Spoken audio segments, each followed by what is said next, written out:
সন্তানকে লেখাপড়া করায় কি লাভ বলেন? যে সন্তান মাকে দেখে না, দেখেন একটা বদ্ধ ঘরের ভিতরে ফেলে রাখছে মাকে, তাহলে আমরা সন্তানকে মানুষের মতন মানুষ বানাই কি লাভ?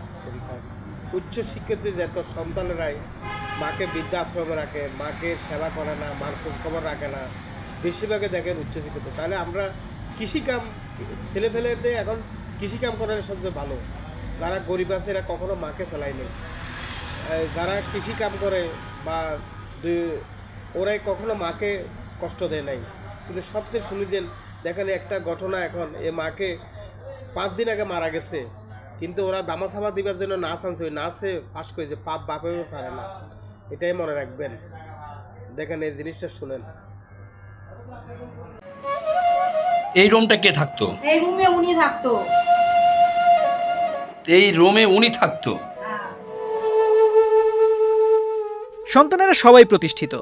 একজন সচিব, একজন দেশের স্বনামধন্য বিশ্ববিদ্যালয়ের শিক্ষক, আরেকজন থাকতেন কানাডায়। তবে ৭৫ বছর বয়সী মা নুরজাহান বেগমকে রাখা হয়েছিল মিরপুর 11 নম্বরে বোনের বাসায়। 5 তলা এই ভবনের যে ফ্ল্যাটটিতে এই বয়োবৃদ্ধা নারী থাকতেন, সেখানে ঢুকলে